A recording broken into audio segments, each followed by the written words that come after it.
Okay, welcome to the Saturday edition of the Crazy Old Black Man Show, also known as SEAL Training Day 6 slash 246 for the year. Hope I haven't gotten that wrong yet. I got to go check it out. So, some things I want to talk to you guys about today. Uh, I'm going to have to, again, like kind of gun decking on the PT. When I was talking about how earlier this week I wasn't feeling good, but I got my workout in, or a little bit of it, one little set. Uh, then, like next day, I woke up and my shoulder was really bad, and now it's like it's migrated to like this area here. So I didn't want to press anything, but I still may get some time on the bike or something like that. So all the stuff I'm going to talk about today. I'm going to start with the DJI Avata again. So I recognized, I don't know if I put this in because I don't watch these after I finish. They're like fire and forget because these are just my daily thoughts. I was just playing around with it, flying it around the house and everything. I did crash it 3 times. I did notice some things. It'll get to a point, even if you have a little handbrake thing on or, a little braking thing, it'll just be moving around more. And one of the crashes was just because I got to a point and it's like moving around too much, and I put it on the brake, and it just kept moving around and then hit the wall. I'm like, what the F? So my thought is because of its size, it was under a vent, and the vent was going at the time, and it just made it a little too unstable. So it's just doing one of these. I tested it out a little bit. I flew it downstairs under the fan in the family room, and it was wobbling around too. So that little downdraft does affect it. What I really want to talk to you about was the return to home feature. So I'm playing around. It's in my office. It's literally about 5-6 feet away from me. And you see this little thing going, battery low, return to home. And it gave me like 2 seconds to turn off return to home, which I tried to do, I messed up. I don't know what button it was. Anyway, it just then immediately goes, it hits the ceiling and just puts itself, just full out. Where? I'm like, what the hell? And it's like, I'm trying to turn it off. I'm trying to make it land, the auto land sequence and stuff. And it's like, it's not landing. I'm like, what the hell? So, I had to go over there and like pull it off the ceiling. And it's like, where? I'm just, and then it finally turns off in my hand. I'm like, what the hell? It gave me, but see, here's what really upset me. The thing is 5 feet away. It's going to do an auto land, pops up, hits the ceiling. All right, let me see if it's right here. You can barely see it. It's a little bit of white stuff there. To do what? Come 5 feet? 4 feet to where it took off from? Unless when it crashed and I righted it up or something. Also, I'm still got to figure out, I didn't see in the initial stuff how to do the little turtle mode or whatever when it flips itself over, where you can make it flip itself right side and take off again. Here's the thing. It seems to shed itself. It shed itself off. So I don't know if it shuts itself off when it hits something. How do you activate the turtle mode to make it turn itself back over? It's off. I don't know. So there's some little training. I'll go through that at some point. I'm gonna take it out. Let me see. Gotta go. I have an inspection today on that condo. I'm gonna go ahead and take it out there because I know it's near the airport, and I'm just gonna see what will happen because you're not connected to your phone or anything, and yet maybe it's got a map that built into it that like when you upgrade, when you connect the first time or something, because it says like I'm in a warning area, even though I can fly drones. I'm right at the edge of a warning area, but whatever. Uh, so let's hope that inspection goes well. First time home buyer, and they'll start asking the craziest questions. That's the funny thing about real estate. I don't think anybody should be a psychiatrist or psychologist without practicing real estate. Somebody has who has a lease that doesn't end for several months, and you sit there and you go, well, do you really want to be looking at a house now if your stuff doesn't expire for months? Yeah, yeah. Then they see a thing. Then they're even making discussions about, oh, I don't mind paying a couple extra months of my rent, to get the place. I'm like, okay. Then I get a call. I really don't want to pay those extra months of rent. Then again, like this one chick we're working with, you know, everyone tries to get the most they can get for a house. I want to get a pre-approved 400,000, five, whatever. And then they go out look for a house, find what they want. You get into it. You're 10 days in. They go like, I can't afford those payments. Didn't you look at that ahead of time? Look at your damn payments. I mean, a lot of people want to sit there and argue over $1,000 on a house when the difference in $1,000 is $4 a month. Makes no sense. And they will argue for days. Just ridiculous. Next one, I'm just going to talk about, put one in contract yesterday. It was a lowball offer. The last house sold for $472. Had it for $470.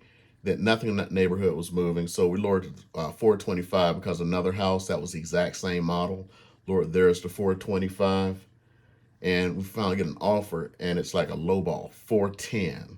But then again, the people who own the house for 2 years paid $305 for it, so they're getting $105,000 more than they paid for it.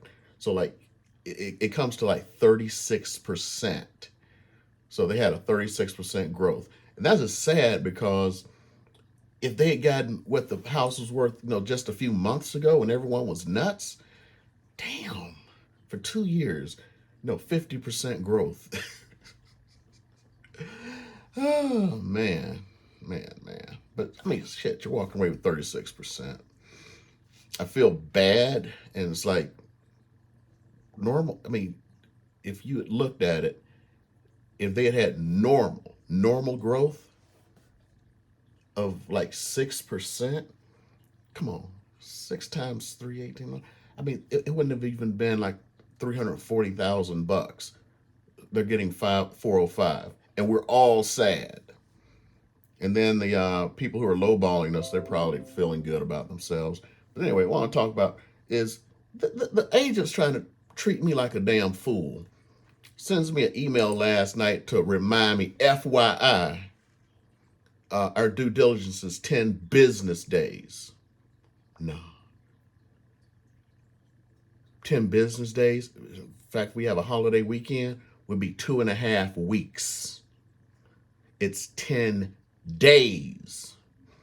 Days. DAYS, not business days. So 10 days from today. Include the day is one of the days.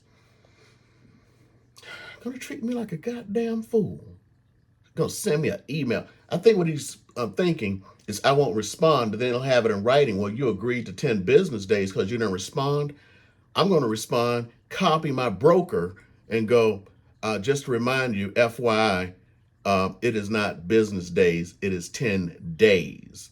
I understand there is a holiday weekend. It is 10 days. Okay? I ain't playing no damn games. Other one, I bought these. I got another knife coming. I'm just testing these out. It's been a minute since I've been playing with some knives like this.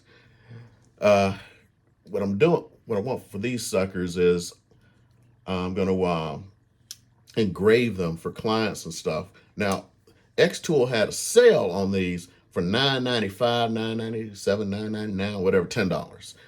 So I'm like, oh, that's a good price. Because they said, the regular price was $30.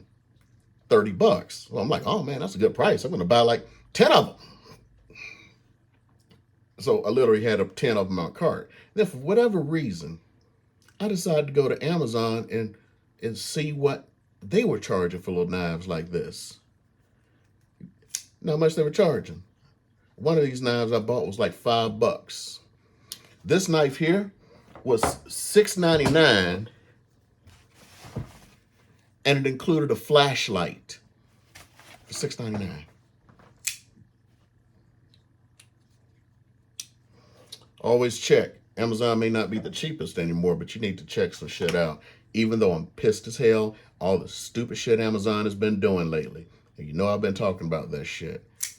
They've been absolutely ridiculous lately with putting packages on the wrong thing, opening my garage with the key thing, and not even looking over to see because they thought it was the house across the street, not figuring out that they're at the wrong damn place, and then leaving all my packages on the house across the street.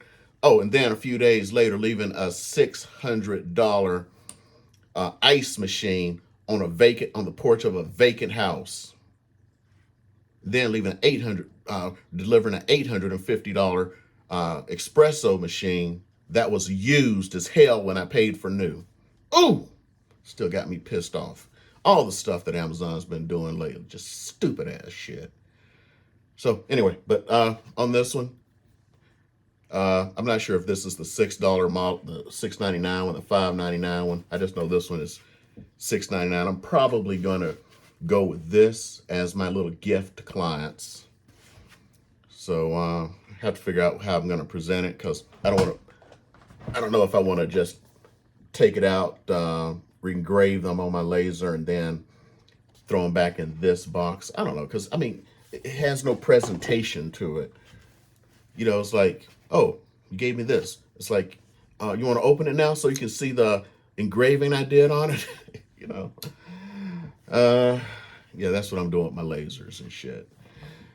And I'm finally going to end this one with I don't know, partially my fault.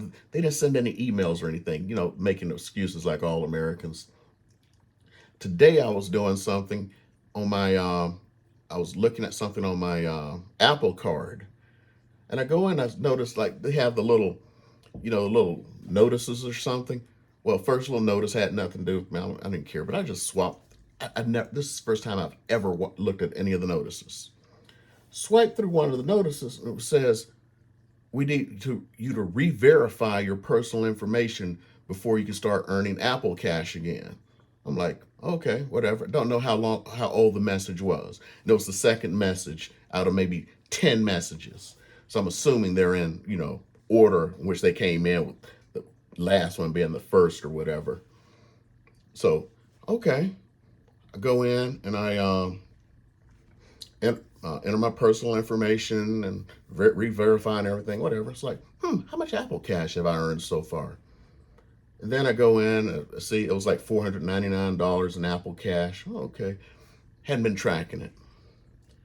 So I go like, wonder how much up, because I don't remember, because you only get like a little thing, you've earned so much in Apple Cash, a little just notification.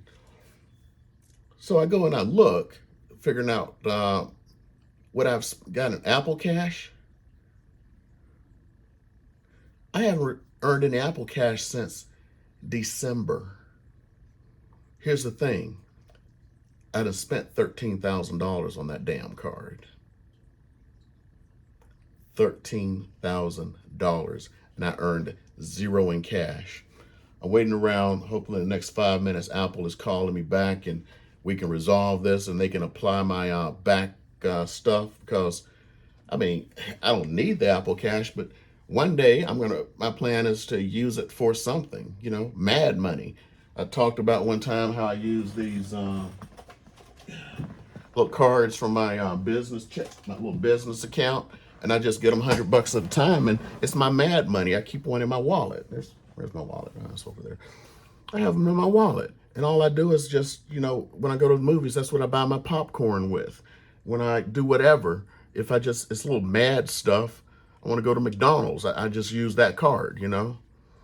I was going to one day once I figured out how to use the damn Apple Cash. I'm just too busy.